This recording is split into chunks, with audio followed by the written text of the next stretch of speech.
Alors, un petit exercice que j'aime bien, parce qu'il a une morale. On aimerait bien que dans la vie, il y ait toujours cette morale-là. C'est que on va avoir un calcul de déterminant énorme, mais on va pouvoir le faire si on prend un peu de recul, sans calcul. Et ça, on aimerait que ça arrive même plus souvent. C'est pas systématique. Alors quand ça arrive, ça vaut le coup d'en profiter. Voilà. Alors donc on a une matrice C dans Mn de C. D'accord ? Voilà. Et je la note Z indice KL. Bon, j'ai arrêté avec IJ parce que I dans C, ça va avoir son importance. Et donc, je prends R dans Mn de R. C'est la matrice qu'on obtient en remplaçant dans C chaque ZKL par une matrice de 2, comme ceci, AKL, BKL, moins BKL, AKL. Lorsque ZKL égale AKL plus IBKL, ben c'est la décomposition Z en partie réelle plus I fois la partie imaginaire. Parce que ça, ce sont des réels. Voilà. Bon, alors, il faut montrer que le déterminant de R, de cette matrice-là, c'est le module au carré du déterminant de C. C'est-à-dire, si on regarde bien, il faut calculer le déterminant de cette matrice-là, A11, B11, moins B1, A1, A21, B21, moins B21, A21, hop, il faut que j'aille jusqu'au bout, etc., etc. Tous ces blocs, cette matrice 2n sur 2n, il faudrait calculer ce déterminant, il faudrait calculer le déterminant de C, bien sûr, et puis montrer que au carré, le module du déterminant de C au carré est égal à z de R. Donc vous imaginez que c'est Gore, hein, et on ne va pas le faire par le calcul. Donc quand la montagne est trop haute, hein, il faut la contourner. Alors je vous laisse réfléchir sur ce problème, hein, qui est un problème assez classique. Allons-y pour la solution. On va partir d'un espace vectoriel E de dimension n sur C, d'accord, avec E1, En, une C-base. On fixe une C-base. Maintenant, on part d'un endomorphisme de E, tel que la matrice de U dans cette base E, c'est justement la matrice de départ C. La matrice complexe. Et au lieu de regarder U comme un endomorphisme de C espace vectoriel, on va juste le regarder comme un endomorphisme de R espace vectoriel. Ça reste moralement la même application, c'est toujours un vecteur donne U de ce vecteur, mais ce vecteur, il est vu dans un espace dont on a oublié la C-structure, la structure complexe, pour ne garder que la structure réelle, en quelque sorte. Donc, qu'est-ce que ça veut dire? Ça veut dire que E, comme c'est un C-espace, bah évidemment, c'est un R-espace, qui peut le plus, peut le moins. Mais maintenant, qu'est-ce qu'on a comme base? Eh bien, cette fois-ci, on va avoir une base 2 fois plus grande. Vous devez savoir que la dimension de E sur R est égale à la dimension de E sur C fois la dimension de C sur R. C'est un petit peu comme une base télescopique. Ici, qu'est-ce qu'on a? On va avoir la base E1, IE1, la base réelle maintenant, E2, IE2, EN, IEN. Voilà.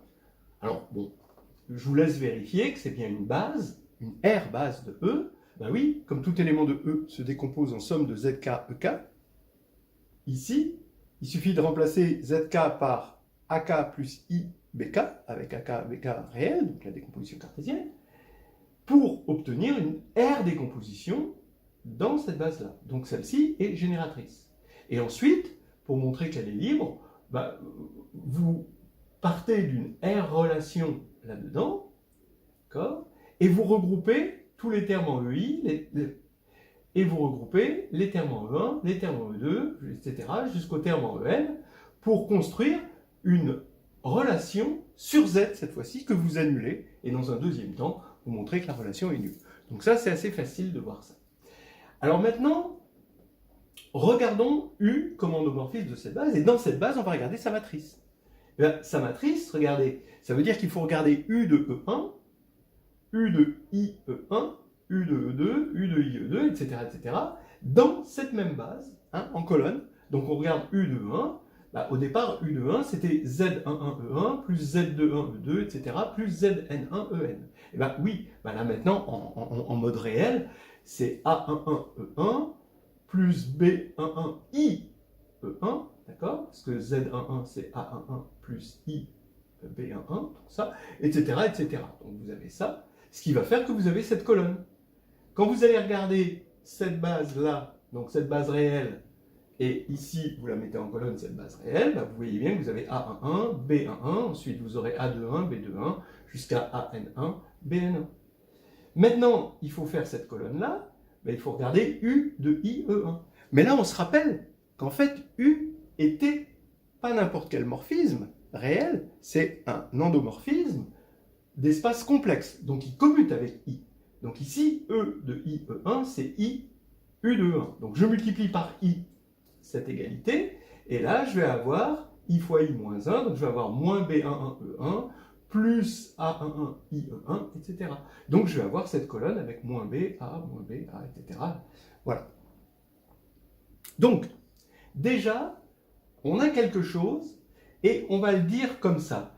R et C, ce ne sont pas les mêmes matrices, mais elles proviennent du même endomorphisme. En quelque sorte, on dit que R est la représentation réelle de C.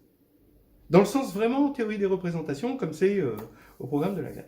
Voilà. Donc maintenant, on a compris comment ça se passe. On a ici, entre l'algèbre des endomorphismes de E, vu comme c'est espace vectoriel, et l'algèbre des endomorphismes de E, vu comme R espace vectoriel, on a une application qui a U donne U. Alors on peut l'appeler UR si vous voulez le différencier, mais c'est quand même la même application en soi. Elle va du même ensemble vers le même ensemble, sauf qu'on a oublié sa structure complexe. Bon, donc ça c'est un morphisme, évidemment, hein, je veux dire, c'est trivial que c'est un morphisme Alors un morphisme de quoi? Pas de C-algèbre, puisque ça c'est une C-algèbre, mais ça c'est pas. Mais les deux sont des R-algèbres, donc c'est un morphisme de R-algèbre. Et ici, comme on a fixé une base, ici on a fixé la base E, on a un isomorphisme entre ces matrices et les endomorphismes. Et là, on a fixé une base EIE, d'accord? Et là, ici, on a aussi un isomorphisme. Bon, alors attention, c'est pas un isomorphisme ici. Vous voyez que ici, comme R espace vectoriel, c'est de dimension 2, N2, d'accord? Ça, comme C espace vectoriel, c'est de dimension N2, donc comme R espace vectoriel 2N2, et ça, comme R espace vectoriel, c'est de dimension 2N le tout carré, donc 4N2. Donc ça, c'est 2 fois plus grand que ça. Hein, d'accord? Voilà. Mais en tout cas, on a un morphisme de ça vers ça, et c'est un morphisme de R algèbre, bien sûr, unitaire, c'est-à-dire que l'identité va vers l'identité. Ici, hein, vous n'avez qu'à faire, parce que 1 en tant que complexe, bah, ça va donner la matrice 1, 1, 0, 0. Donc quand vous allez écrire la matrice avec que des 1 sur la diagonale, ça va vous donner encore une matrice ici avec que des 1 sur la diagonale. Donc ça veut dire qu'elle va transformer une matrice inversible en une matrice inversible, et l'inverse de l'image, c'est l'image de l'inverse aussi, puisque l'identité va vers l'identité. Donc là, c'est intéressant. Ça veut dire que deux matrices qui étaient semblables ici vont, deux matrices ici, hein, qui sont semblables, bah, ça va aller ici vers deux matrices semblables. Voilà. Donc maintenant, hein, ça y est, on a compris hein, ce qu'on va faire. Par exemple, bon, voilà une méthode, après c'est pas la seule, mais on veut montrer que det de R est égal au module de det de C au carré. Alors d'abord, on vérifie que c'est vrai pour les matrices diagonales. Ça, c'est une évidence, il n'y a pas de calcul. C, c'est une matrice diagonale. R, là, du coup, ça va être diagonale par bloc, comme ceci. Bon, et bien maintenant, quand on va prendre le déterminant de C au carré, le module du déterminant de C au carré, ça va faire le produit des modules de lambda k carré. Et là, le déterminant de R, ça va faire le produit des AK carré plus BK carré. Voilà, hein, d'accord? Bon, donc on a bien égalité, parce que ça, c'est égal à ça, vu que lambda k, c'est AK plus IBK. Bon, donc il n'y a pas de problème. Donc du coup, ça va être vrai pour les diagonales, donc ça c'est vrai pour les diagonales, bah, comme le déterminant est un invariant de similitude, eh ben, ça va être vrai pour les matrices diagonalisables. Et comme c'est une identité, ben, on va dire polynomiale, si on regarde ça comme variable sur R, c'est pas polynomial sur C, mais c'est polynomial comme variable sur R, et ben, c'est continu. Et donc, le fait que ce soit vrai sur les diagonalisables et que les diagonalisables soient denses dans la une de C, alors ça va être vrai partout. Voilà. Pour ceux qui n'aiment pas cet argument topologique, vous pouvez le faire avec la matrice est trigonalisable, toute matrice est trigonalisable, et vous vérifiez maintenant pour les matrices triangulaires. Ça marche très très bien, parce que vous allez avoir ici pour R, une matrice triangulaire comme ça par bloc, et en fait le déterminant de R, c'est le produit des déterminants de blocs. Donc c'est exactement la même chose. Voilà. Donc on peut le faire avec cet argument de densité, c'est quand même assez joli, hein. Mais on peut se passer de l'argument de densité là ici. On peut après, pour ne pas rester sur votre faim, pour ceux qui connaissent un petit peu les extensions galoisiennes, ça se généralise, hein, parce que vous avez des représentations. Si vous avez K un corps et L une extension qu'on appelle galoisienne, ben ici vous allez avoir une matrice à coefficient ici dans L,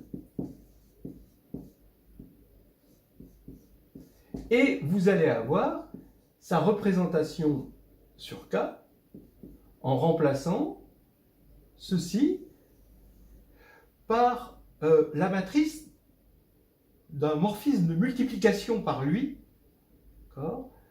sur lui vu comme K espace vectoriel. Bon, si vous ne connaissez pas les extensions de corps, hein, oubliez ce que je vous dis, hein, c'est pas la peine de vous embrouiller, mais c'est pour certains. Et donc là, ici, vous allez remplacer cette matrice, et en fait, vous allez obtenir que le déterminant de R, c'est en général la norme du déterminant de C au sens norme galoisienne, c'est-à-dire le produit de tous les conjugués. Exactement comme ici, c'est le produit de det de C par le conjugué de det de C. Voilà. Bon, vous avez compris, j'aime bien cet exercice, il a une morale qu'on aimerait voir plus souvent. En fait, si on regarde bien, vous avez deux voies. Une voie, c'est la voie calculatoire, et là, c'est faisable, hein, mais c'est vraiment gore. Ou alors, on prend un peu de recul, c'est la voie zen, quoi, hein. On prend un peu de recul, la voie yin, comme on disait avant, et comme disait Grothendieck, et bon, Grothendieck est allé beaucoup plus loin dans le recul, hein, attention. On ne compare pas cet exercice aux travaux de Grothendieck, mais en fait, dès qu'on prend un peu de recul, c'est juste U donne U. Cette matrice C donne R, c'est simplement U donne U. Et ça, c'est quand même assez extraordinaire. Et le fait de voir les matrices, des fois, eh ben, c'est l'arbre qui cache la forêt, en quelque sorte. C'est la matrice qui cache l'endomorphisme. C'est le sage qui monte la lune et le fou qui regarde le doigt.